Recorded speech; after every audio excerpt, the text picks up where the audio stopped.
By the way, on Sunday, do you guys really eat just brown rice, sesame for a rest, or you eat all kind of other things? Because eating is very good. I told you already, you're not forbidden anything at all. If you really want to eat, sometimes give the stomach a little rest, okay? Yes, Master.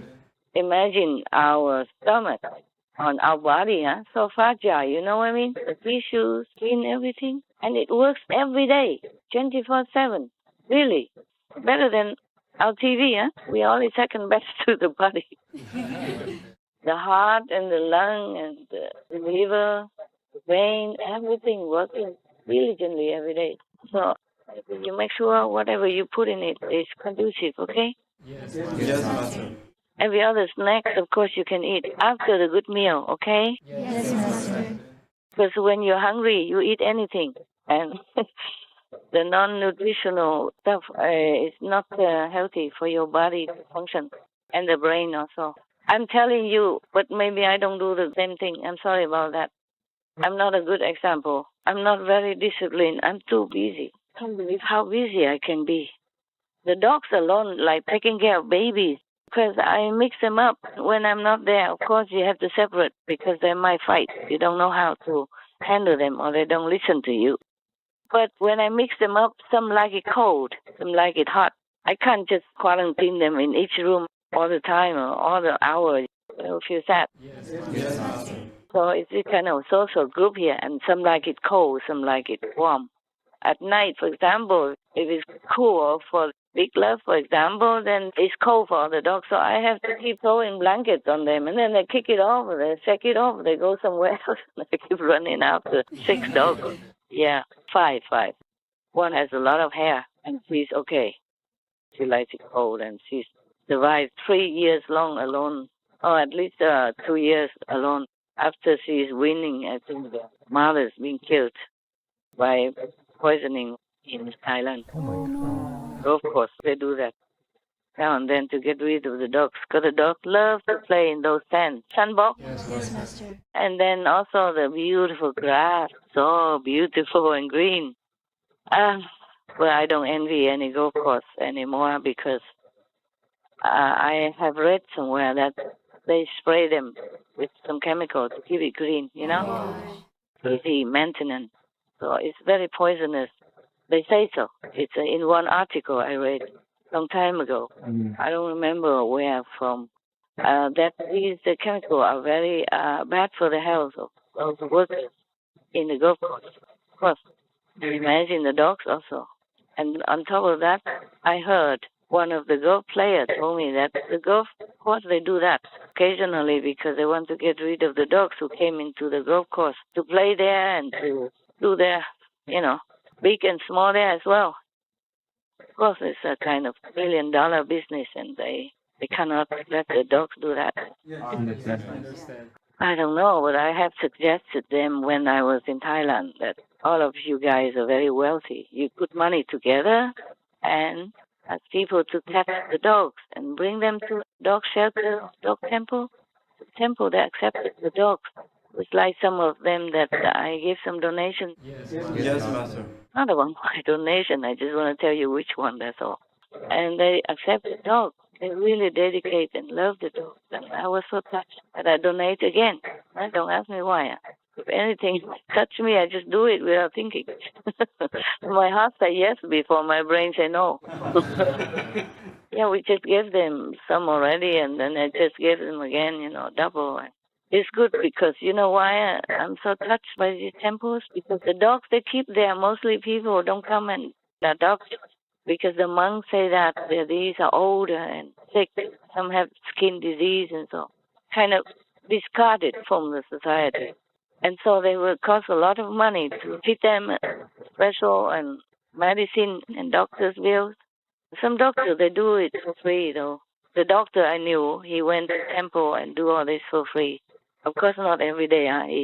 He has to work to earn his own living. But he was a very kind person, and I donated a few times for him to do all the work for the wild animal in the jungle as well, and also for the stray dog. And he did a lot of good job. Anyway, in some of these countries, the dogs, they run free. which is also good, but it's also bad because sometimes some people catch them and eat them. This is terrible. Anyway, it's getting less now, I guess, because many governments are getting more aware of the situation of the beautiful street dogs. Maybe they're doing something already to prevent more unwanted kind of litters outside of the home or outside of the breeding facilities or dog centers. Yeah, Yes. getting better. I hope. I do hope. Wherever I go, I donate what I can and wherever I can, whenever I can. But of course, I'm a lone wolf. I can't do much. I just do whatever I can. I just hope for this example would lead on to something better for all our beautiful friends. Because animals are really, really good. These friends, the animals, the dogs that I adopted from Thailand, they are really wild dogs. They are street dogs generation. Yes, Master. Like the mother, nobody can touch before. Even one of the owner of the golf course house there, they hired a doctor to try to put her to sleep so that they can save her, but they cannot succeed because nobody can touch her. She will run away 2 kilometers before you even go near. She never let you go near. Even I also before, when I first came, I heard about her situation that they killed many dogs already, at least 3 when I heard it. And the others are going to be next. So I wanted to take care of her. I wanted to bring her in, but I could never get her. Even after we got her babies already. If she see me appear on the balcony or outside somewhere at that time, one of your brother has a golf house and I rented to stay for a while. For some reason, I forgot what. Maybe security reason. Over there is very safe. Nobody dare to do anything there because it belongs to the general. Many of the people around are minister and very good security. And then I go there for a while, rent it. And then I saw this situation. I guess it's just meant to be, Yes, Master. And then I could never get near her. Nobody can. And the doctor could not get near her even just for shock. One time he did, but then she went away anyway. She will not stay there to sleep, to let you catch her. You never know where she hides. Or everywhere she can hide. Oh, she's a very smart street artist. She escaped from all kind of possible situations that you would not imagine. She scaled a 2-meter high fence to jump out. She bites mesh wire to get out. She dig hole in the ground and all kind of thing. And we catch her already, but she wiggled herself and then gone oops many times. And I caught her afterward because first day we put her in a storeroom.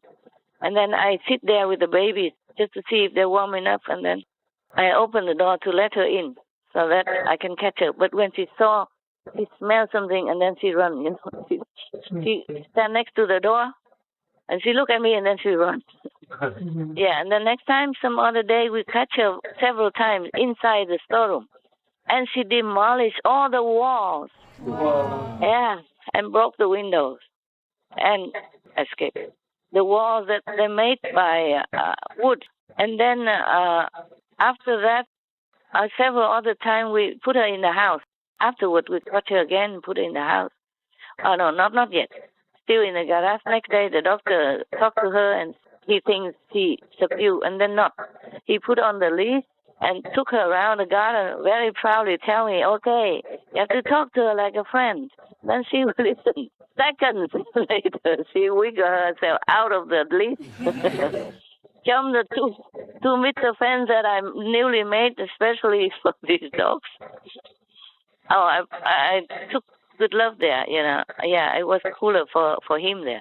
So we make the fence before we even came. But good love never scaled the fence. He run around, but he doesn't scale a fence.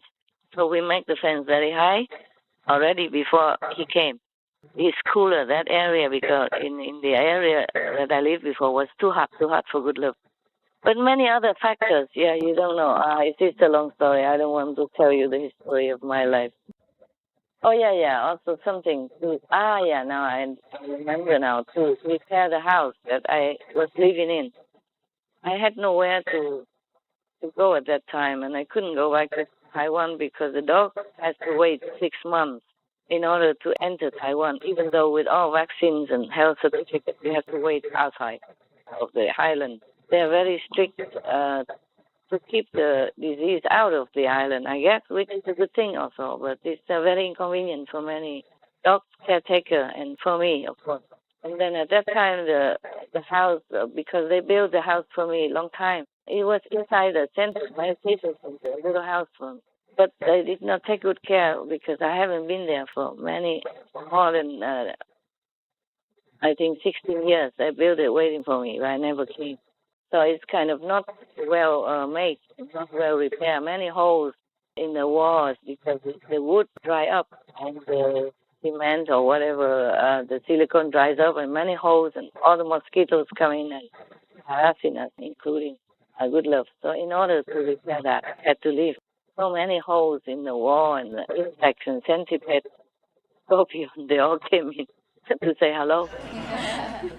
The scorpion and centipede, they probably know something about one or two things about veganism, but the mosquitoes, they don't.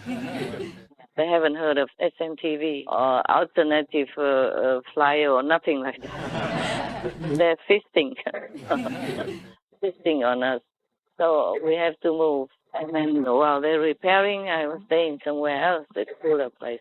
I was meant to go there to take care of these dogs and making sure they don't poison these dogs again. I told the doctor that to take care of my dogs that you have to do something. Okay, you have to go and talk to the manager there and tell them they can catch the dog or you can catch the dog like that with some net or something, and then bring them to a temple or any dog center. They adopt. You're not just killing dogs like this. They're innocent. So the doctor promised me they do something, and your brother disciples also promised me they do something. So it's not that difficult. It's not difficult. Okay? If even I can catch this dog, you can. Yeah? Yes, Master. And one was the most difficult. I could not catch her when I was still there. So meanwhile, I left to leave afterwards. I took all the dogs with me. And, the mother, after a while, after maybe 1 week, I carry her on my shoulder already. Yeah, but I could not carry her now. She was very skin and bones, very thin, so I could carry her. Now she put on weight and she's more feminine and round, but she's still smaller compared to her children. You see that, because she didn't have enough nutrition. And she adopted 6 kids, 6 other dogs.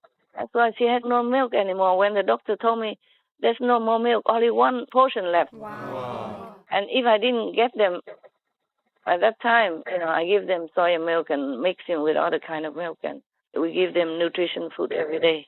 Soup when they were babies. Oh, they love them. And they grow. You can see them. Okay, they grow bigger than mother. But when I adopted them first, it was very, very terrible for me. I lost my voice, I lost weight, I lost sleep, I lost my appetite, everything. Oh, I thought I was going to die.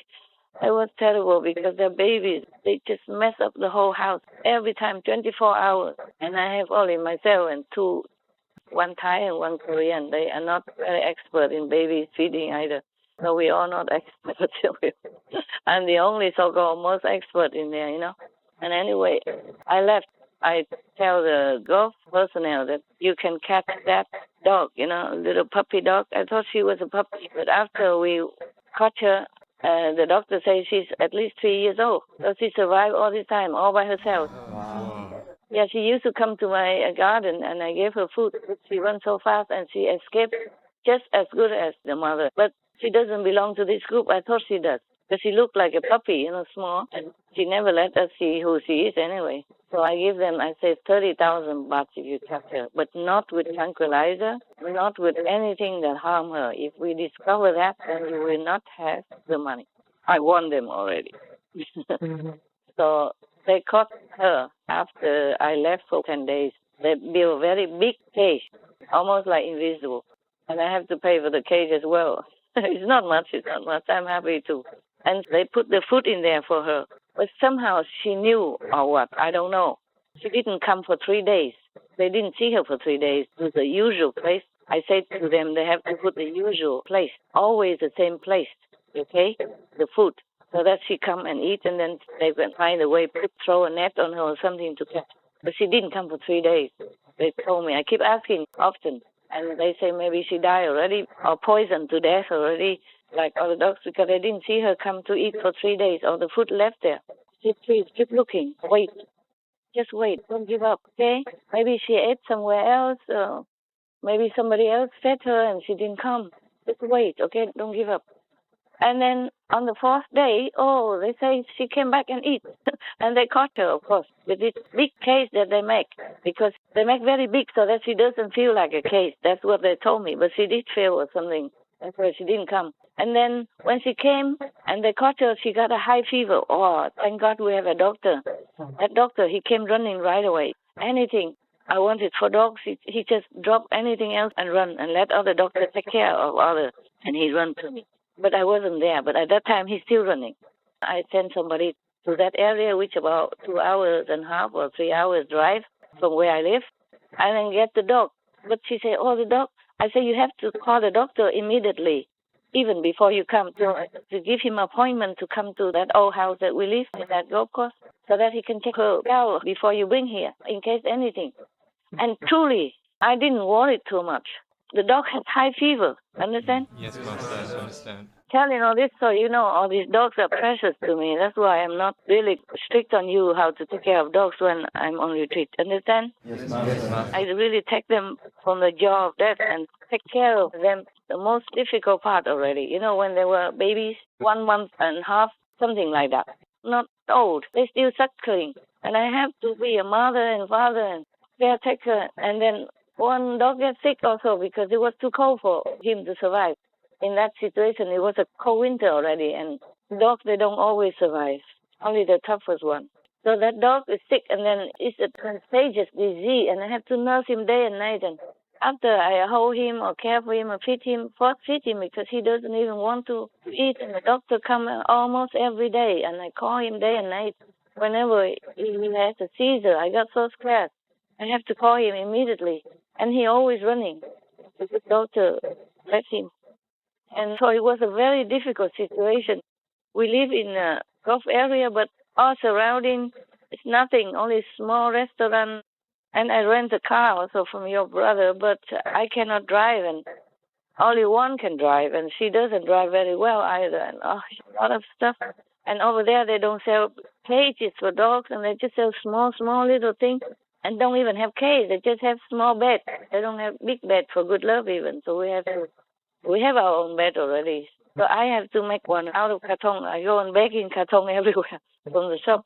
I have to make cages for the dog to sleep, make blanket. Everything is so difficult to buy there. I have to run around the whole city just to get some baby's blanket and all kind of thing. And the food, they don't even have dog food there. And we have some, we bought it from other country and stamp it to make it like powder and mix with milk. And then we cook for them, and the sick dog has to be tended to all the time. And I put him in my room, and I could not sleep because I worry about him, and he had seizure all the time. It was a very difficult time, and I was wearing out. But I keep on because I love them so much. Understand? Yes, Master. Of course, I can give it to your brother and sister maybe, but I never know how they take care of them. So I saw it's a different kind of caretaking there, so I didn't trust to give. I didn't have the heart to. I feel they come to me. I have to be responsible. Therefore, I brought them all the way in 2-3 countries to here. All kind of bureaucracy and waiting time and all that. Just that I had to be Taiwan at this time. Understand? Yes. Therefore, I have to bring also the dogs here. I cannot let him be anywhere else. Normally, one dog was not that skinny. After I left, a few months only, she became like that. Before, she was very small eater also, and I have her fed with stearin. And then she was okay. And she was plump already, okay. She's not as big as other sister and brother, but she's healthy and plump. And I left because of visa and all this SMTV work in the beginning and all that, and then many other things.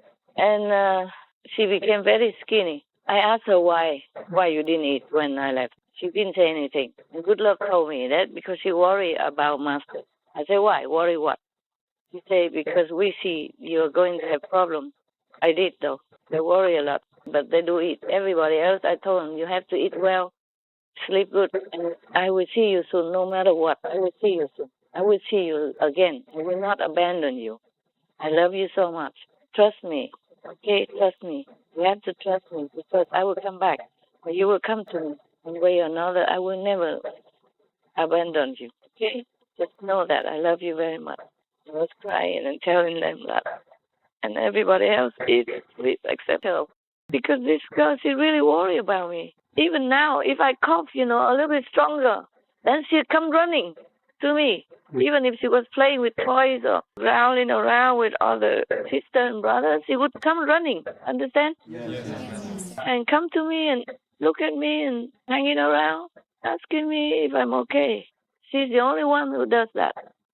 Of course, everybody else is loving and kind, but they seem not to be so deeply concerned like she, yeah? Wow. Yeah, when she was little, I put a cloth on my shoulder, big shawl that I have, scarf, and I put them in that makeshift pocket. I carry them around, take turn, because they were that small, very small. And now I cannot carry some of them. I can carry the other girl because she's born small, and she's probably small type because she didn't have enough nutrition. She was skinny, but now she's okay, beautiful and plump and growing beautiful hair and everything. A lot of hair. Some we have to cut some of the hair off so that she gets cooler. But it grows back so fast. It goes back to normal again already. 1 or 2 weeks or something. And love also growing back just like jungle already, both of them. Yeah, so we have to cool off again. And I don't know if any of them can save the dog's hair or not. Yeah, one of them can. When it gets hotter, we have to do it for both of them to be similar to all of them so that we don't have to have aircon on.